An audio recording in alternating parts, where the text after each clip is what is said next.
Welcome to another episode of season 2 of Dr. G at the Heart of Healthcare. We're actually nearing the end of the season, but we are touching on some amazing things. I have Dr. Finley Zachariah here and Dr. Chris Halsema, the CEO of Empower Hope. And we're going to talk about this amazing platform that is a national POLST. We call it the Physician's Order for Life-Sustaining Treatment, or another name I see it called. It's a hot pink paper that some of you may have seen in California, but we're just going to jump into what that means. So welcome to the show, gentlemen. Thank you. Yeah. So we'll go around and just kind of do a brief bio for each of you before we talk about um, this platform so people can do their advanced care planning online and we're not losing papers and having multiple papers everywhere. We know what's going on with individuals. So we'll start with you, Chris. So you're the CEO and you shared with me that you're the technology specialist with 20 years of healthcare IT experience. So tell us about that a little bit. Yeah, and thank you for having me. So I'm a serial entrepreneur and have designed many applications and deployed many large solutions, international solutions with many large organizations. Focus on interconnecting remote and disparate systems. And I was working on a project and I met Dr. Zachariah, and he was explaining to me this problem in patient care where patient preferences are not respected and not safeguarded, causing stress and additional suffering and money for patients, their families, and insurers. And that it's like over $100 billion spent annually on care that patients neither want nor desire. So he had this idea of a solution for the security and protection of patient wishes. Imagine a world where patients' healthcare wishes are not only known but securely protected and always accessible to their healthcare providers. I had been working on some apps I was getting ready to deploy in healthcare. So we got together and formed Empower Hope and make that vision a reality with our innovative platform that empowers patients to document and share their healthcare preference. Our advanced AI tools provide predictive analytics and insights, ensuring that care is aligned with patient values and needs. We think it's important, unlike other who failed in this space. There's many people doing forms, post forms, and other kind of forms. But we feel that the challenge is due to the fragmented solutions that our vertically integrated approach that connects the advanced care planning documentation with the predictive insights. Then you combine that with a robust patient and provider engagement in one seamless platform. This synergy, enhances quality of care, reduces costs, and ensures peace of mind for patients and their families. When you say peace of mind, that's music to my ears. So, Dr. Zachariah, tell us a little bit about you and your background, just a mini bio of how you came to be involved in this project and a little bit about your training and where you work, if you want to share. Yeah, absolutely. And thank you again also for having me. The My background is actually I did family medicine for my first residency, and then I ended up doing a fellowship in hospice and palliative medicine. And from there, had transitioned over to a large national cancer institution. And while the initial several years were focused on taking care of patients with cancer and trying to help develop and grow a palliative care program alongside an amazing department and team. What I found was that the one-on-one interactions with patients was never going to help all the patients that needed the support and help. And so that kind of transitioned me both psychologically and from a career standpoint to think about how can I actually impact systems of care. And so I then shifted into doing a lot of quality projects and actually serving on the informatics side to help improve technological deployments within the systems and really trying to see, as we develop technology and we bring on electronic healthcare records, et cetera, if we have small changes within that system, it's not just the care that I deliver, it's actually care that many, many people can deliver that would be impacted. And so really thinking about how do you have scaled impact. Still work at an academic institution, but at the same time felt like sometimes health systems are a little slow, or it's, again, how do you actually scale impact beyond even what's actually happening within an institution. And so part of what I realized even more recently was thinking about 10 years into my hospice and palliative care career, uh, it, we're only maybe 5% better, as a nation and as a health system. And so I'm going to probably retire and die before we actually have fundamental transformation of serious illness care.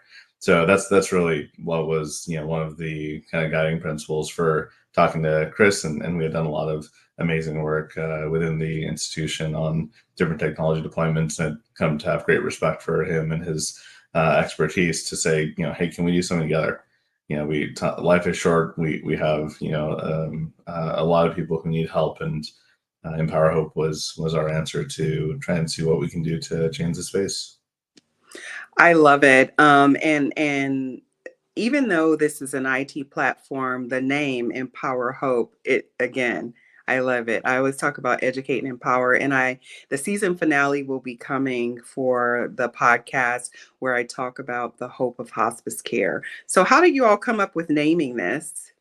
So to your point about hope is such a powerful word, and thinking about where we are in the space, and especially within serious illness, it's oftentimes very difficult for people to actually latch onto the positive within such a difficult and trying time for themselves and for their families. And so hope is always something that is a possibility and a reality for patients and their families, even if it's trying to look for that silver lining. And so what we wanted to do with the platform was really, again, how do you scale the impact of limited workforces, knowing that there's a lot of staff shortages, there's a lot of patients who need help, who need education, etc. And what we ended up as we looked at our solutions, was we realized we are about empowering people. And it's not about us trying to push a specific agenda, except for the patient's agenda. And how do we, align that with the best possible care to make sure that we can really, have this patient's own choice. So it was kind of along the way, but trying to, look at some of the principles that we had to ultimately come up with this name. That's great. So the story for today is how I was able to log on and be a part of this platform, working with a local program around an amazing community palliative care program where I met Dr. Zachariah. We actually have been engaged there, and we support the program. And I signed on. I love that video is that 11-12 minute video that people can watch about their choices, and then just how it seems so easy to fill out. It didn't allow for incorrections. The first section is full code, DNR, then, full treatment, selective treatment, comfort only. Sometimes people, pick, you know, full treatment when they've done DNR, but I love how the program didn't allow that. And I love how it validates through doximity, because so then it's a physician. So just maybe talk to us about the development of it, and maybe for people who are listening to us for the first time, define a POLST for them. Yeah, so and you had touched on it earlier, but PULSE, is you had said, is physician, stands for Physician Orders for Life Sustaining Treatment Form. It is one of the ways that patients are able to say, I want to be allowed to pass naturally if my heart stops and I stop breathing. It was initially deployed as an out-of-hospital do not resuscitate form, but then over time they realized that that wasn't quite sufficient to capture patients' acute preferences and needs. And so the PULSE was developed, which is now a national movement and an initiative to be able to also cover additional sections beyond resuscitation preferences. Also talking about the level of care that people want, as you mentioned in Part B. And then the third part is talking about artificial nutrition. And as far as the platform, so just thinking about Chris's tech background, and from my standpoint as a clinical informaticist, technology should really be something that's used in a way that makes things more seamless for clinicians. We really want to try and reduce friction in trying to enable care and almost ideally have technology be something that's in the background so you don't have to consciously think about it. There's too much that clinicians already have to think about. And so that was where we wanted to make sure, how do we develop a wizard that's as easy and as fast as possible to navigate through. It's not about filling out the form, it's actually about the patient's understanding of what these choices are and that conversation that they have with their clinicians to be able to cement this. So the first part was, again, as easy as possible, having a wizard to be able to fill out rapidly. And then the second part was, as you had mentioned as well, is a video that we ended up saying, these conversations take actually quite a bit of time.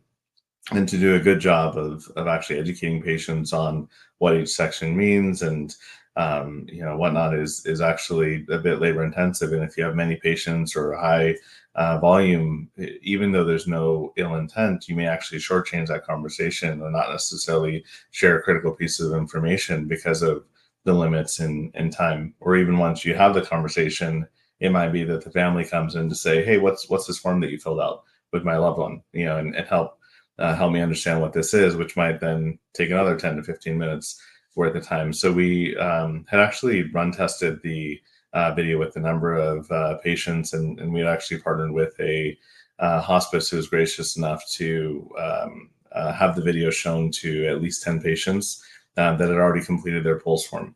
And what we wanted to see was, would this have been helpful for them? Had they seen this before they filled out their POLST form? Did they find anything, that was off-putting within the video? Did they feel like they really understood the concepts, etc.? And 100% of the patients actually said that they would have valued the video prior to completing the POLST, and they all felt like it would be a valuable asset going forward. One story on that piece was that one of the patients actually had a full code on their POLST form, and so the hospice liaison went out, showed the video to that patient, and after he saw the video, he was like, "Can I watch that first part of the video again around DNR and full code?" And after watching it, he basically reflected and was like, "I think I made the wrong choice." And so actually on the spot, he ended up reverting his POLST with the hospice liaison to be DNR, which was more reflective of his choices. Thank you for saying that about how these conversations, even the best clinician may not have the time to do the long conversation. So, is this video something that a layperson, a patient could find on their own? Could they fill out the POLST on their own and then tell their doctor what's going on? I want to kind of see how people navigate this, Chris. This the regular people. Yeah, Or you want to do Dr. Zachariah? Okay. Sure. Yeah. Sorry. And then Chris can jump in. But we see the POLST as actually more of a clinician guided conversation, as compared to the advanced directive is something that should be accessible by anyone and everyone at any time. And so we at least currently don't have direct patient access to the POLST form. But within the context of a relationship with a clinician, if they say, you know what, you're filling out your advanced directive, you've maybe selected comfort-oriented preferences. If your medical condition worsens on your advanced directive, let's talk about actually, God forbid, what happens if in the next month your heart stops or you're to stop breathing. What would you want the paramedics to do? And so if they were to say, you know what, I'm not sure about life support, or I actually definitely don't want that, that's where then the POLST becomes a natural extension of the advanced directive conversation, and the video can then be deployed in that context to help as a pre-education tool before the POLST is filled out. But Chris, yeah, other things you want to say? No, mostly Dr. Zachariah, yeah, he's our physician, our CMIO and physician lead. And so we rely on his expertise in all of these areas. And as he had mentioned, the POLST requires a physician signature in every state. So it really is it's a medical order. So it needs to be controlled by the physicians. So the education around the POLST and those things we do have available on, several different areas on different websites. And we do advertising on social media and those areas too to inform patients about their rights and what their opportunities and options are. But my role in the organization is really delivering on the promise. Dr. Zachariah, as a lot of the promise design is in his area. That's great. So how could we get institutions, agencies, large corporations to utilize this and integrate this in? What's the process? Is this something that they can just go to the website and make a part of their agency, like Destiny just recently did, or what's the process? Yeah, the POLST forms itself are available on our website if you're a physician, as you mentioned, through Doximity. Any physician actually can use we have a free version of the POLST forms that any physician with a Doximity account can log in and use. But to create a team account, like for an organization, so you can track all the different POLST within that team. And, often the MAs or other social workers and whatnot will help fill out these documents and then bring it back for signature. So if you need that kind of flexibility, we have a subscription service where accounts can sign up, and then everybody from their team can work together. And we have different dashboards to track that and be sure that the documents are moving forward and actually get signed and don't get lost in the ruffle. And then the third piece is that it really is a complete national registry. So once the Pulse is in there, any other agency or organization that, under HIPAA compliance rules can get access to those documents as well. So as the patient moves from, different facilities that can track with them. Fourthly, we actually have a metal medallion, a stainless steel medallion that patients can wear, kind of the DNR type of medallions that is recognized by EMS in the state of California with a barcode on the back that can be scanned and bring up their pulse document for EMS and other emergency services.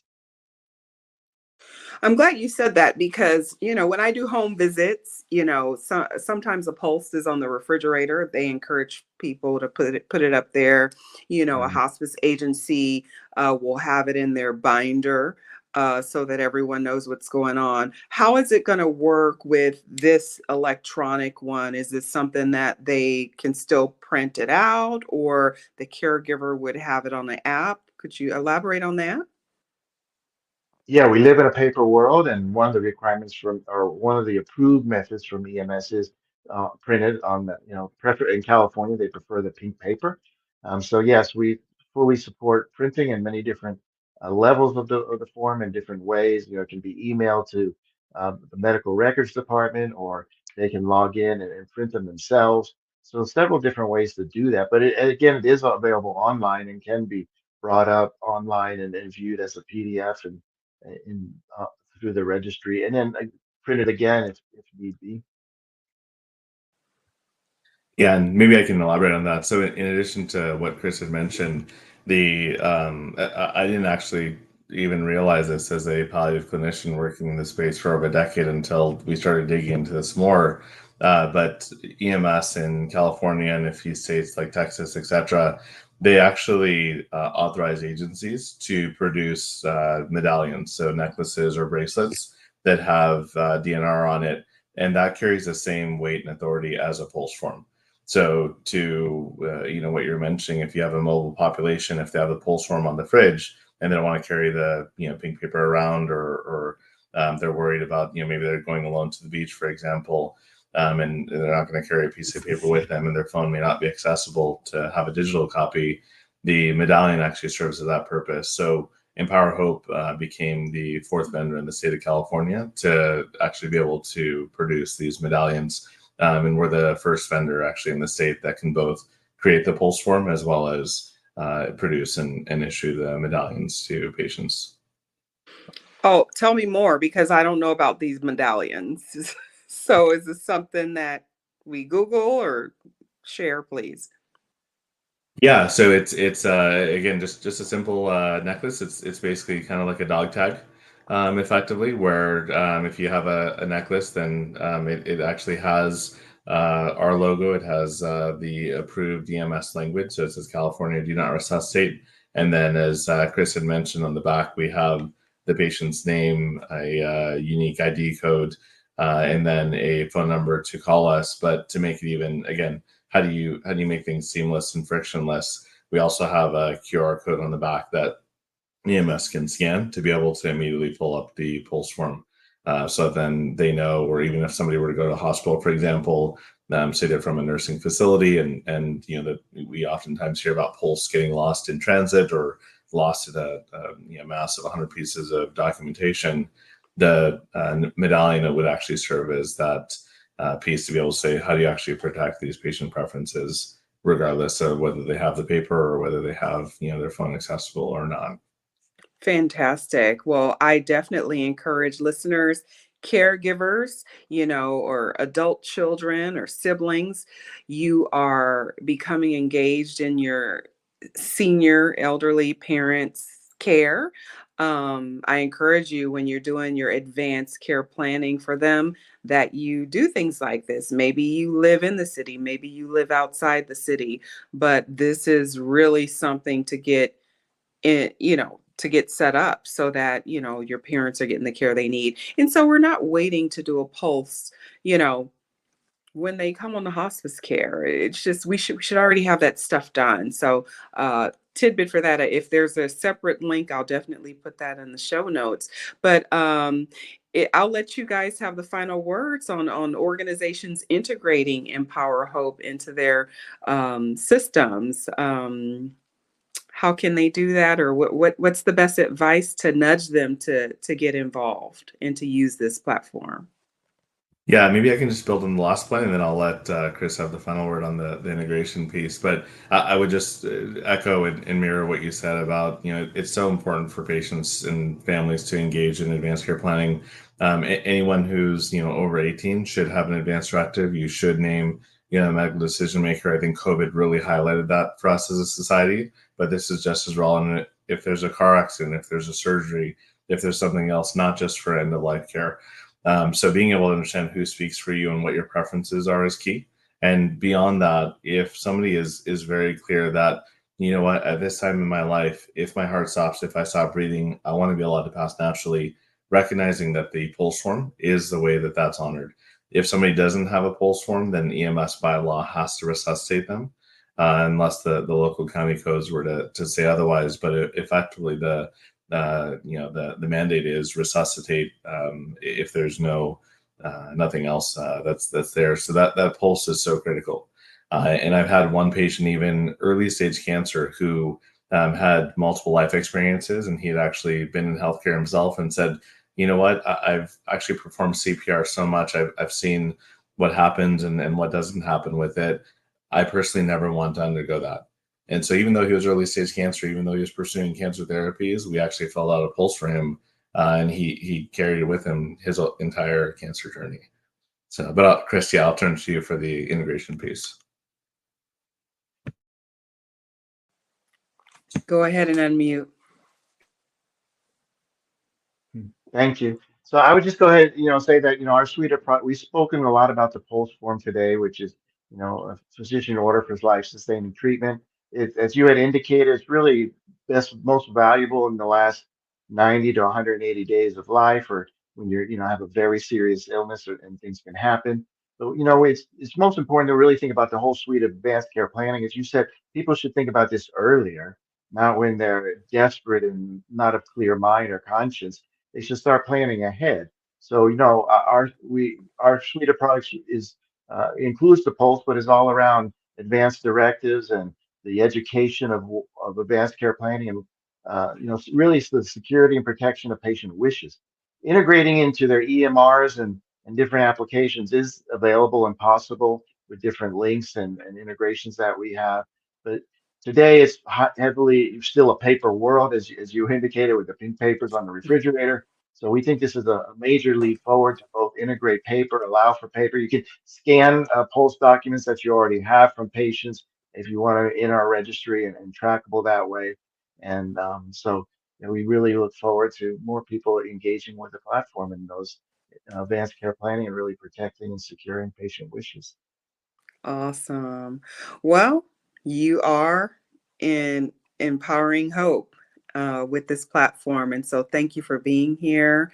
Glad I could introduce you to my audience. And I look forward to seeing where things go.